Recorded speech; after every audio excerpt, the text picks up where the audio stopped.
Oh my god, I'm on a camera. Whoop whoop. This is definitely another tutorial. You know what? And looking at my monitor, this camera shows no mercy, okay? If you didn't know that I have acne skin before, you know now, honey. Oh yes. But anyway. So today in Makeup 101, which is a series that I'm starting for beginners and people who just want to learn specific things, we are going to be talking about contouring. Once you get the basics of it, it's really easy to understand and you'll be able to contour anybody's face, okay? Anybody's. Unfortunately, I do not have every single face shape to work on today, so I'm just going to be telling you general information about how to contour. I'm gonna do my foundation and I'll be right back. I feel like I'm coming off so orange on camera, but I don't care. Anyway, so like I was saying earlier, the purpose of contouring is really to define a person's face. What you're doing is taking shadow-like colors and intensifying the shadows on their face in order to define their face. And you can also use those same shadows to alter the shape of their face. But let's get into this real quick. So, contouring. What can you contour with? Well, first things first, obviously, you can contour with a cream contour product. This is the Anastasia Beverly Hills Contour Kit. It comes with 3 contouring shades, 2 highlighting shades, and a color correcting shade. This can be considered color correcting as well because it's brightening, but I don't really think of it that way. I just think of it as brightening. So this is what this is, and this is my personal one. You know, it ain't all raggedy and jaggedy. I wipe it off. I need to wipe off that little dip right there. But these are really useful if you're a makeup artist or if you're just someone who loves to contour and highlight your face. Having a palette or a kit is a lot more convenient than having to hunt down different shades. You can just grab this and use it for your whole face, whenever. And this is pretty big. This lasts a long time. Like, it's as big as my face. It lasts a really long time. So I would suggest this for anyone who has a client who is oily or someone whose skin is usually just a bit more moisturized. This product is definitely not going to be good for someone who has dry skin. But I do have a suggestion for people who have dry skin. So another thing you can use is a cream foundation. And they usually come in tubes like this. And they're really moisturizing for the most part. So cream foundation sticks are really good for people who have dry and normal skin, and the reason why is because they're a lot smoother to apply, they're creamier, they're usually a little bit more emollient, which means they have more moisturizing product in them, like they might be oil-based or something. The great thing about these is you can get the shades that you prefer. You can get what you want for yourself or for your client. The only thing about this is if you wanted to color correct or if you wanted to highlight, you would have to get an additional product for that. Basically, they just work better overall with dry skin. So there's that. Another option that you have for contouring, and I'm so sorry that I'm showing all ABH products, but this is literally what I got, okay? Another thing that you can use for contouring is powders. So this is a bronzing powder. Now the thing about powders is they can be hit or miss. Even if you look at a powder dead on, sometimes you don't know what it's really actually gonna look like until you put it on your face. So they can be hit or miss in the shade range, but I do love powders for a quick contour or a quick bronze tour because you can pick it up on a brush, put it on their face. They're very easy to blend out. They usually take much less time to apply and they look beautiful. The only difference between powder contouring and cream contouring is cream contouring can look a lot more seamless, a lot more skin-like than powder does. They can both look harsh, to be honest with you.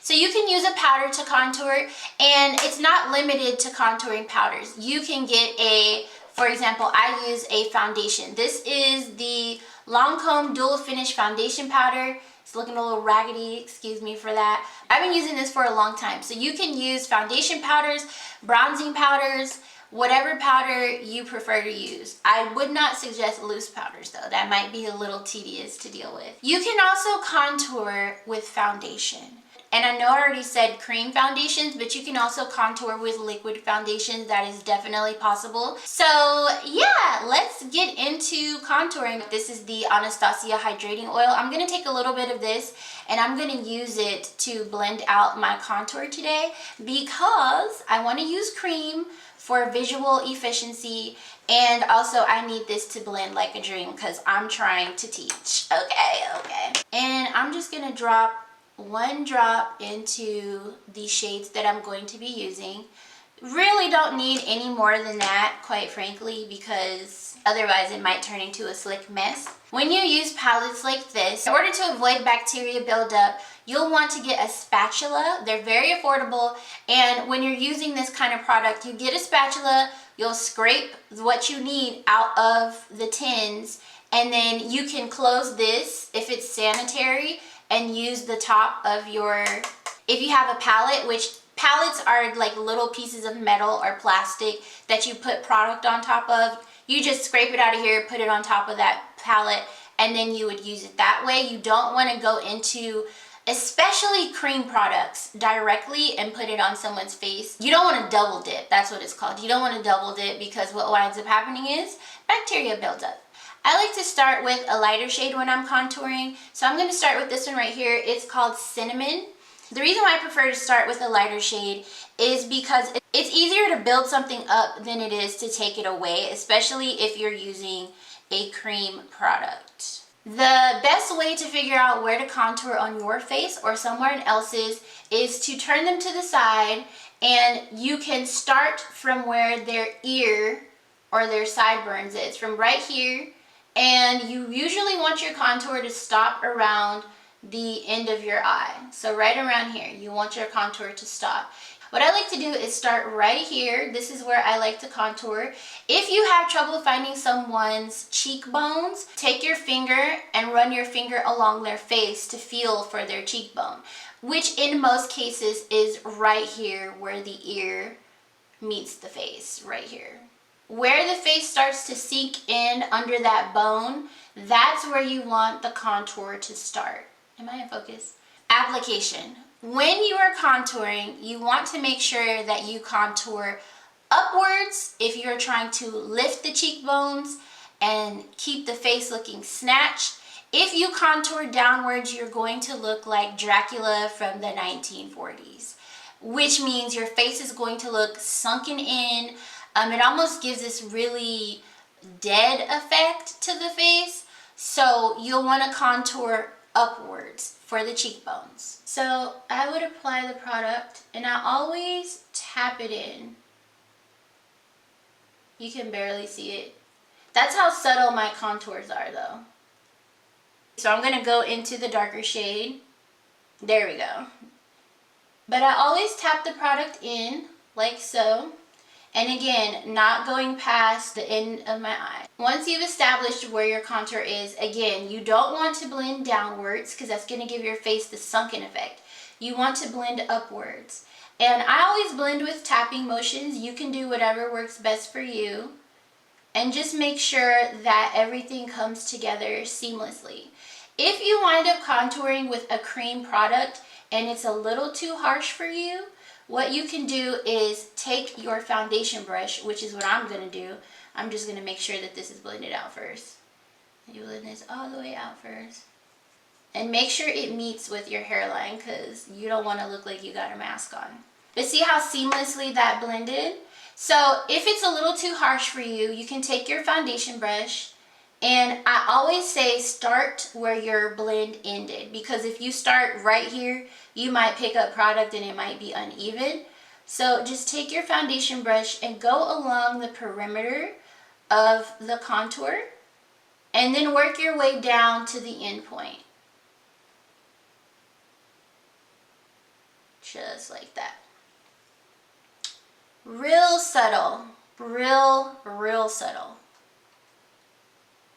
Let's talk about the forehead. If you're someone who's wanting to define your forehead, that's when shapes come into play. If your forehead was more round and you wanted it to be more centered, you wanted the light to be more centered, you would come in with a square shape. So again, you would come in with a more square shape, you'd blend it out, add your highlight, and boom, that would be it. If your forehead was more square, your contour would want to be more circular, like a rainbow across your forehead, and then you would put more highlight in the center of your forehead. Now, me personally, I have a big forehead. I used to be specific about my contour. I just come along the perimeter, and I really follow my natural contour,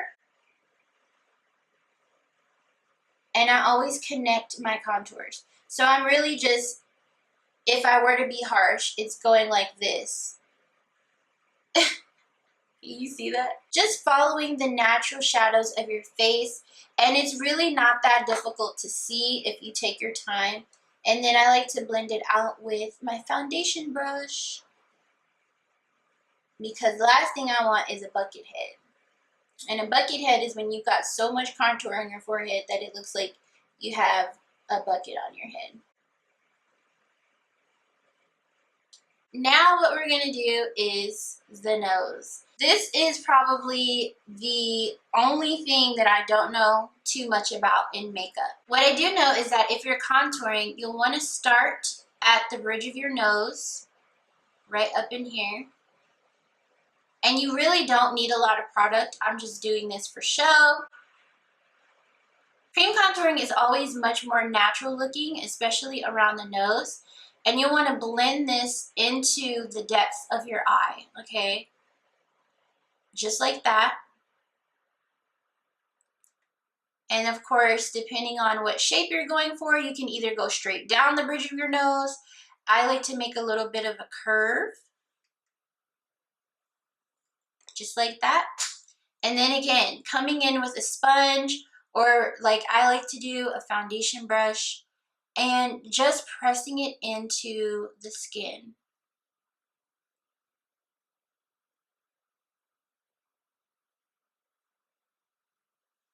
Depending on how cool or warm your contour is, it can either look subtle or pretty unnatural.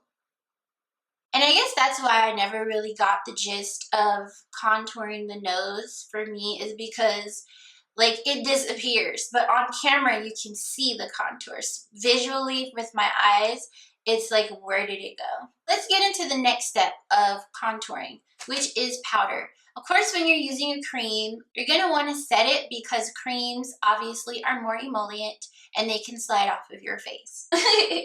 So I'm going to take a bronzer instead of a contouring powder, because bronzers are usually not as dark, and I like how warm they are. So it's gonna give me the warmth that I want for my face. Take a nice little brush. Again, you wanna start down here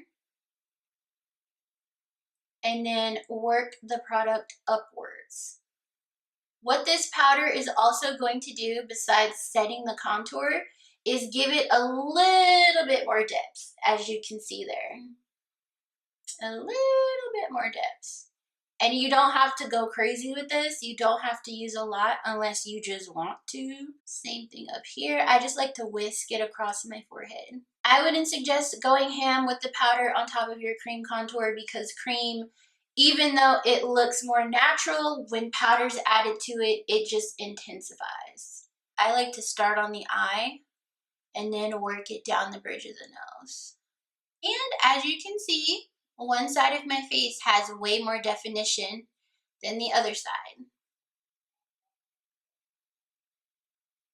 So now that we've done cream contouring, I'm going to show you guys how I actually contour. And what I like to do, I call it bronze touring, because I don't actually consider it contouring of my face. I'm going to use my foundation powder that I normally use, LANCOME Dual Finish Foundation Powder 530 Suede C, and I'm going to flip my brush to the other side. This is what I like to do. I take this powder, I go right here, like that, press it in, and blend it up. Now, I am being heavy-handed for the camera so you can actually see, because if you've seen my contours and stuff before, you know that they're not this heavy. But anyway, blend it on up, just like that. And blend it out. And I'm tapping, I'm not sweeping, because when you sweep the product across the face, it picks up the foundation underneath it. Same thing on my forehead. And I usually start in my temples and work my way up towards my hairline. When I use powder to bronze tour, it is not nearly as reflective as the cream is, even if the cream is set with powder. It's not nearly as reflective, which would be considered a natural finish. This is a little bit more subtle. It is obviously took less time to do, and if I want to, I can go back in and make it more defined so that I have an actual contour. You really can't talk about contouring without highlighting. I'm gonna go in with this shade right here. You don't have to highlight, it's not a necessity, but it is something really cool to do if you wanted to brighten up an area of your face. Now what this is going to do is widen my face, because it's going to expose my face to more light. And normally when light is bouncing off of something, it expands it, visually speaking. So normally when someone is highlighting, they create the shape that they want. So for example, some people might create this more triangular shape. Real angular, real snatched. It'll come all the way up here. And what this does is emphasize the contour as well. Since I've already done my contour, by adding this highlight, the light bouncing off of my face is going to emphasize the shape that I created with the contour, which is pretty amazing because it's basically a really cool illusion. So I'm gonna bring this down here. And keep in mind, y'all, this tutorial, even though it's pretty much how you do it, you don't want to just be having crazy amounts of makeup on your face, you know, unless your preference is to be heavy-handed. Make sure your makeup is blended out. The shades that I'm using are for show, okay? So for this, I'm going to use my foundation brush again because I want it to blend into my face. And having my base product really helps with that. And I'm being gentle, even though it might not look like it on camera. Just blend it out.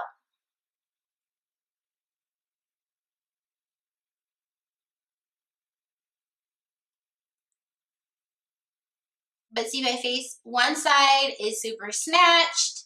You know, I've got the going on, and the other side is really normal looking, which isn't a problem at all. That's okay too. If you're not someone who wants to wear a super bright concealer, just take a little bit of your regular concealer and put it right on top. And I say a little bit because normally when you have a brighter concealer on and you put your regular concealer on top, the highlighted part, which is the lighter part, is going to take on the shade or tone of your regular concealer. So you don't need a lot. And I'm just going to blend this in. Let's see how it's taking on the tone of the regular concealer. And always make sure that you blend your highlight into your contour, because those lines of demarcation, those, you know, this is not that 3 flavored ice cream on your face. You do not want to have that going on your face. You can actually blend out this line too and still be snatched. See the difference? Absolutely amazing what you can do with makeup. I don't really know what else to say about highlighting and contouring. Of course, you'll want to set this with a translucent powder or a toned powder of your choice. Hopefully something that does not cause flashback. I hope this tutorial helped you guys out. I hope that you learned something from it. Thank you for requesting this video. Sometimes I feel inadequate to teach, like I don't know enough. Sometimes keeping it simple is way more efficient than just spewing out a ton of knowledge. So I hope that this helped you guys. I hope that you learned something. I hope that my camera is not scaring you because you can see my face. Yes, thank you so much for requesting this video for Makeup 101. I love you guys, appreciate you guys. Please go ahead and give me a thumbs up for this video and share it with your homies on Facebook, Twitter, and Pinterest. And don't forget to subscribe. Don't forget to subscribe. Don't forget to subscribe. Don't forget to subscribe. Because you know you want to be part of the family. And check out the next video. It's going to be over here somewhere. I'm trying to stay in frame and stuff. But yeah, check out the next video. All right.